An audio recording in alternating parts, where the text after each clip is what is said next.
സൗഹൃദങ്ങളെക്കുറിച്ചും പ്രണയബന്ധങ്ങളെക്കുറിച്ചും മനുഷ്യബന്ധങ്ങളെക്കുറിച്ചുമൊക്കെ വളരെ വ്യത്യസ്തവും പക്വവുമായ കാഴ്ചപ്പാടാണ് പൃഥ്വിരാജിനുള്ളത്. 20 വർഷത്തിന് ശേഷമുള്ള പൃഥ്വിരാജിനെക്കുറിച്ച് പോലും കൃത്യമായ കാഴ്ചപ്പാട്. അദ്ദേഹം അതേക്കുറിച്ച് സംസാരിക്കുകയാണ് നേരെ ചൊവ്വേ രണ്ടാം ഭാഗത്തിൽ.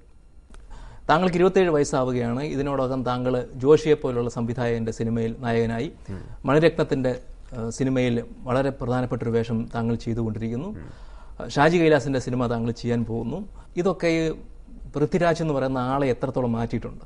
ഞാൻ എങ്ങനെയായിരുന്നു പൃഥ്വിരാജ് 5 കൊല്ലം മുമ്പ്, എൻ്റെ മോറൽസ്, എൻ്റെ എത്തിക്സ് എല്ലാം അതുപോലെയാണ്.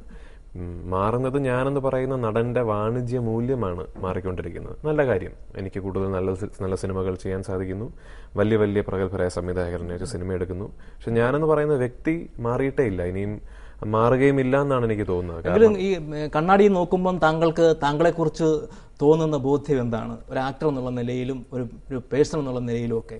ഒരു അഭിനേതാവ് എന്ന നിലയ്ക്ക് ഞാൻ തുടക്കക്കാരനാണ്. ഇനി പഠിക്കാൻ ഒരുപാട് കാര്യങ്ങൾ എനിക്കുണ്ട്. ഞാൻ ചെയ്ത 50 സിനിമകൾ ഒരു വോളിയം ഓഫ് വർക്ക് ആണെങ്കിലും നമ്മൾ മലയാള സിനിമയിലെ മറ്റ് പ്രഗത്ഭരായ നടന്മാരെ വെച്ച് നോക്കുമ്പോൾ അതൊരു അംശം മാത്രമാണ്. അപ്പോൾ ഒരു അഭിനേതാവ് എന്ന നിലയ്ക്ക് എനിക്ക് ഒരുപാട് കാര്യങ്ങൾ പഠിക്കാനുണ്ട്. ഒരു വ്യക്തി എന്ന നിലയിൽ ഞാൻ എടുത്തിരുന്ന സ്റ്റാൻഡുകൾ ശരിയാണെന്ന് എനിക്ക് ഇന്ന് വിശ്വാസമാവുകയാണ്. ഞാൻ എൻ്റെ എത്തിക്സിൽ ഞാൻ ഉറച്ചു നിന്നത് ശരിയാണ് എന്നുള്ളതിന്റെ ഒരു വലിയ തെളിവാണ് എനിക്കിന്ന് കിട്ടുന്ന ഈ വിജയവും ഈ അംഗീകാരവും എല്ലാം. ഒരുപക്ഷെ നമ്മൾ ഈ മലയാളത്തിൽ ആത്മരതി എന്നൊക്കെ പറയുന്ന പോലെ ഒരുതരം നാർസിസം താങ്കൾക്കുണ്ടോ? All actors are narcissist. പ്രത്യേകിച്ച് എല്ലാ നല്ല നടന്മാരും നാർസിസം ഉള്ളവരാണെന്ന് ഞാൻ വിശ്വസിക്കുന്നു. നമ്മളെ തന്നെ ഒരളവിനപ്പുറത്തേക്ക് സ്നേഹിച്ചാൽ മാത്രമേ നമ്മൾ ചെയ്യുന്ന കഥാപാത്രങ്ങളിൽ നമ്മളെ തന്നെ നഷ്ടപ്പെടാതിരിക്കാൻ സാധിക്കും. താങ്കൾ സിനിമയിൽ വന്നപ്പോൾ മുതലുള്ള ഈ കുറച്ചു കാലം എടുത്താലേ വേറെ ഒരുപാട് യുവനടന്മാര് നായക വേഷത്തിൽ തന്നെ വന്നിട്ടുണ്ട്. ആർക്കും താങ്കളുടെ അത്ര വിജയം വരിക്കാൻ കഴിഞ്ഞിട്ടില്ല. താങ്കളുടെ പകുതി പോലും വിജയം ആർക്കും ഉണ്ടായിട്ടില്ല. അങ്ങനെ വിലയിരുത്തുമ്പോൾ താങ്കൾ തന്നെ താങ്കളിൽ കണ്ടെത്തുന്ന ഏറ്റവും വലിയ മേന്മകൾ ഏതൊക്കെയാണ്? സിനിമയുടെ എല്ലാ ഏരിയാസും എൻ്റെ ഒരു ഇൻട്രസ്റ്റ് ഏരിയ ആണ്. അതൊരു വലിയ അസറ്റാണ് എനിക്ക്.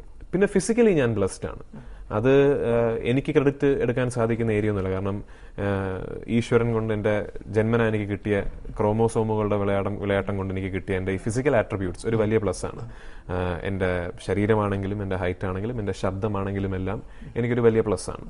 അപ്പോൾ അതുകൊണ്ടൊക്കെ ആയിരിക്കും ഒരുപക്ഷെ കൂടുതൽ അവസരങ്ങൾ എന്നെ തേടിയെത്തിയത്. പക്ഷെ അവിടുന്ന് അങ്ങോട്ട് എൻ്റെ ആപ്ലിക്കേഷൻ ഉണ്ടായിരുന്നു, എൻ്റെ ഹാർഡ് വർക്ക് ഉണ്ടായിരുന്നു. ഞാൻ ദിവസവും ഒരു 4-5 മണിക്കൂർ മാത്രം ഉറങ്ങുന്ന ഒരു വ്യക്തിയാണ്. ബാക്കി സമയം മുഴുവൻ ഞാൻ സിനിമയ്ക്ക് വേണ്ടി ചെലവഴിക്കുന്നതാണ്. അപ്പോൾ ആ ഒരു ഹാർഡ് വർക്ക് തീക്ഷ്ണമായി നിലനിർത്തുക, അത് പെർസീവറൻസ് നിലനിർത്തുക എന്നൊക്കെ പറയുന്നതിന്റെ ഒരു അനന്തരഫലം തന്നെ ആയിരിക്കും. താങ്കൾ വളരെ പെട്ടെന്ന് ഉയർന്നു വന്ന നടനായിരുന്നപ്പോൾ പോലും ഓരോരുത്തരും പറയും തന്നെത്താൻ ഒരു ഹിറ്റ് കൊടുക്കാൻ കഴിയാത്ത നടനാണ്, ഇനിഷ്യൽ കളക്ഷൻ മറ്റുള്ളവരുടെ ഒപ്പം കൊടുക്കാൻ കഴിയാത്ത നടനാണ്. അങ്ങനെയുള്ള എത്ര വിമർശനങ്ങൾ താങ്കൾക്കെതിരെ ഉണ്ടായിട്ടുണ്ട്.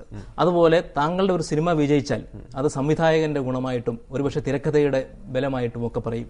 താങ്കൾക്ക് അതിന്റെ പൂർണ്ണമായും ക്രെഡിറ്റ് കിട്ടിയിട്ടില്ല. അപ്പൊ അത്തരം അനുഭവങ്ങൾ താങ്കളെ എന്താ ചിന്തിപ്പിച്ചത്? എന്നെ പറ്റി പറഞ്ഞിട്ടുള്ള വിമർശനങ്ങൾ എനിക്ക് ഒറ്റയ്ക്കൊരു ഹിറ്റ് കൊടുക്കാൻ പറ്റുന്നില്ല. എനിക്ക് ഈ വിമർശനങ്ങളൊക്കെ തന്നെ കുറച്ച് ബാലിശമായിട്ട് തോന്നി. എന്താണ് ഈ ഒറ്റയ്ക്കൊരു ഹിറ്റ്? നമ്മൾ സിനിമ കാണുക, നല്ല സിനിമയാണോ മോശം സിനിമയാണോ, എൻ്റെ അഭിനയത്തിൽ കുഴപ്പമുണ്ടോ, കുഴപ്പമില്ല. അല്ലാതെ ഒറ്റയ്ക്കൊരു ഹിറ്റ്, ഒറ്റയ്ക്ക് ഇനിഷ്യൽ, ഈ കമന്റുകൾ തന്നെ ബാലിശമാണ്. പക്ഷെ അതിപ്പോ പ്രസക്തമല്ലാതായിരിക്കുന്നു. കാരണം പുതിയ മുഖം എന്നൊക്കെ പറയുന്ന സിനിമകൾ വന്നു. എൻ്റെ പേരിൽ മാത്രം വിൽക്കപ്പെട്ട സിനിമയാണ് റോബിൻഹുഡ് വന്നു. അതൊക്കെ ആക്ടർ ബേസ്ഡ് ഫിലിംസ് ആണ്. അപ്പൊ അതിന് അങ്ങനത്തെ ഒരു വിമർശനങ്ങൾക്ക് ഇനിയും സ്ഥാനമില്ല. പക്ഷെ അത്തരം വിമർശനങ്ങൾ തന്നെ ബാലിശമാണ്. പിന്നെ അതിന്റെ ചോദ്യത്തിന്റെ മൂന്നാം ഘട്ടം, എന്റെ എല്ലാ വിജയിച്ച സിനിമകളും എന്റെ സംവിധായകർക്ക് അവകാശപ്പെട്ടിട്ടുള്ളതാണ്. ഒരു നടൻ ഒരിക്കലും ഒരു സിനിമ ഉണ്ടാക്കാൻ പറ്റില്ല. ഒരു നടൻ ഒരു സിനിമയേക്കാൾ വലുതായാൽ ആ സിനിമ മോശമാണ്. സിനിമ കണ്ടിറങ്ങുന്ന ആൾക്കാർ ആദ്യം സംസാരിക്കേണ്ടത് ആ സിനിമയെ പറ്റിയാണ്. എന്നിട്ട് വേണം ആ സിനിമയിലെ നടനെ പറ്റി സംസാരിക്കാൻ. എന്റെ സിനിമകളെക്കാൾ കൂടുതൽ ഒരു സിനിമയ്ക്കുള്ളിൽ ഞാൻ വളർന്നാൽ അതെന്റെ കുഴപ്പമായിട്ടാണ് ഞാൻ കാണുന്നത്. അതുകൊണ്ട് എൻ്റെ എല്ലാ വിജയങ്ങളും, ഇപ്പോൾ ഞാൻ ഒറ്റയ്ക്കുണ്ടാക്കിയ വിജയങ്ങൾ എന്ന് പറയപ്പെടുന്ന വിജയങ്ങൾ പോലും ഒറ്റയ്ക്കുണ്ടാക്കിയതല്ല. ഒരുപക്ഷെ ഈ ചെറുപ്പത്തിലെ നായക വേഷത്തിൽ ഉണ്ടായ ഈ വിജയം ഏതെങ്കിലും തരത്തിൽ ഒരു നടന് പരിമിതിയായി വളരുമെന്ന് താങ്കൾ കരുതുന്നുണ്ടോ? ഇപ്പൊ ഇന്ദ്രജിത്തിന്, താങ്കളുടെ സഹോദരന് ഒരുപക്ഷെ ഏത് റോളും തിരഞ്ഞെടുക്കാനുള്ള ഒരു സ്വാതന്ത്ര്യമുണ്ട്. കാരണം നായക വേഷത്തിൽ മാത്രം അദ്ദേഹം തളയ്ക്കപ്പെട്ടിട്ടില്ല. താങ്കൾക്ക് ഒരുപക്ഷെ അങ്ങനത്തെ പരിമിതികൾ ഉണ്ടാവാം. തീർച്ചയായിട്ടും ഉണ്ട്. എന്നെ ആരും ഒരു വില്ലൻ വേഷത്തിലേക്ക് ക്ഷണിക്കുന്നില്ല. അതൊരു വലിയ പരിമിതി തന്നെയാണ്. എന്റെ ആദ്യ തമിഴ് സിനിമയിലേക്ക് എന്നെ ഭയങ്കരമായിട്ട് ആകർഷിച്ചത് ഇതാണ്. ഞാൻ ക്ഷണിക്കപ്പെട്ടത് ഒരു വില്ലനായിട്ട് അഭിനയിക്കാനാണ്. പക്ഷേ അടുത്തിടയ്ക്ക് എൻ്റെ ഒരു സുഹൃത്ത് അഭിഷേക് ബച്ചൻ, നമ്മൾ ഒരുമിച്ച് സെറ്റിൽ ഉണ്ടായിരുന്നപ്പോൾ അഭിഷേക് എന്നോട് പറഞ്ഞു, നിന്റെ കരിയറിന്റെ ഏറ്റവും വലിയ ഗുണം എന്ന് പറയുന്നത് നീ ഒരു 30 വയസ്സാവുമ്പോൾ ഒരു 80-90 സിനിമകളുടെ എക്സ്പീരിയൻസ് ഉള്ള ഒരു ആക്ടർ ആയിരിക്കും. 30 വയസ്സൊക്കെ ആകുമ്പോഴാണ് പല ആക്ടേഴ്സും അവരുടെ അഭിനയ ജീവിതം തുടങ്ങുന്നത്.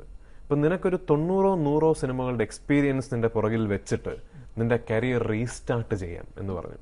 അതൊരു നല്ല പെർസ്പെക്റ്റീവ് ആണത്. കാരണം എനിക്കൊരു 30 വയസ്സാകുമ്പോൾ ഒരു 100 സിനിമകളുടെ എക്സ്പീരിയൻസ് എന്റെ കൈവശം വെച്ചുകൊണ്ട് പിന്നീട് എന്റെ കരിയറിൽ ഒരു റീ ഇൻവെൻഷൻ നടത്താം.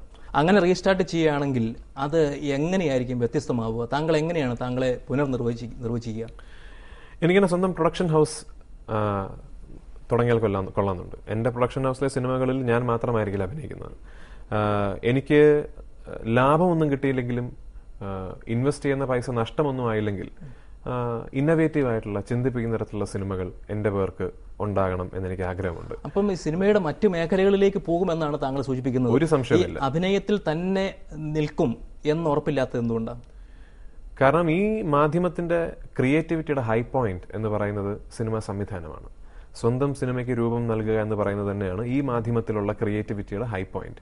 ആ ഹൈ പോയിന്റിലേക്ക് എത്തിപ്പെടുക എന്നുള്ളത് എൻ്റെ ഒരു വളരെ വലിയ ആഗ്രഹം. അല്ല, ഒരുപക്ഷെ 80-90 സിനിമകൾ വളരെ ചെറുപ്പത്തിൽ തന്നെ ചെയ്തു കഴിഞ്ഞാൽ അതിനുശേഷം ഒരു റേഞ്ച് താങ്കൾക്ക് ഉണ്ടാവില്ല എന്നുള്ളൊരു പേടിയുണ്ടോ? ഇല്ല, അതിനുശേഷമാണ് ഞാൻ വളരെ എക്സൈറ്റഡ് ആയിട്ട് എൻ്റെ റേഞ്ചിനെ പറ്റി ആലോചിച്ചുകൊണ്ടിരിക്കുന്നത്. എനിക്കൊരു 30 വയസ്സായി കഴിഞ്ഞ് ഞാനൊരു മധ്യവയസ്കനായി കഴിഞ്ഞാൽ, ഒരു 40 വയസ്സൊക്കെ ആയി കഴിഞ്ഞാൽ, അവിടെയാണ് ശരിക്ക് എൻ്റെ മുമ്പിൽ സാധ്യതകൾ തുറക്കപ്പെടുന്നത്. അവിടെ ആയിരിക്കും ശരിക്കും ഞാനെന്ന് പറയുന്ന നടന്റെ ഒരുപാട് ഡൈമെൻഷൻസ് പ്രേക്ഷകന് മുന്നിലേക്ക് എത്താൻ പോകുന്നത്. അതുകൊണ്ട് എൻ്റെ റേഞ്ച് എന്ന് പറയുന്നത് ഇനിയും കുറച്ച് അകലെയാണ്. ഇനിയും കുറച്ചും കൂടെ കഴിഞ്ഞാലേ എൻ്റെ റേഞ്ച് മുഴുവനായി തുറക്കപ്പെടുകയുള്ളൂ. പക്ഷെ ഞാൻ പറഞ്ഞത് ഈ അഭിനയം എന്നുള്ളത് ഒരു കലയാണ്.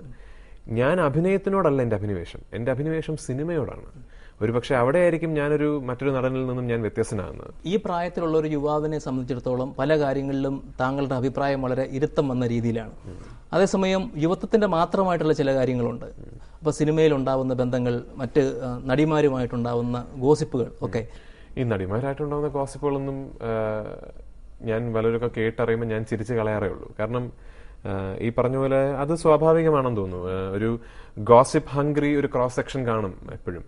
അപ്പോ അവിവാഹിതനായ ഒരു നടനാണ്, ഒരുപക്ഷെ അവിവാഹിതനായ ഏക നടനാണ്. ഞാൻ അഭിനയിക്കുന്ന സിനിമകളിൽ എന്റെ സമപ്രായക്കാരെന്ന് പറയുന്നത് എന്റെ നായികമാർ മാത്രമാണ് പലപ്പോഴും. അപ്പൊ നമ്മളെ ചേർത്ത് ഗോസിപ്പുകൾ വരും. എന്റെ പേർക്ക് ഗോസിപ്പുകൾ എഴുതി, ഞാൻ ഇതിനു പറഞ്ഞിട്ടുള്ളതാണ്, പക്ഷെ എന്റെ പേർക്ക് ഗോസിപ്പുകൾ എഴുതി 2 കോപ്പി കൂടുതൽ വിൽക്കുന്ന വീക്കിലികൾ ഉണ്ടെങ്കിൽ ദയവ് ചെയ്ത് വിൽക്കൂ.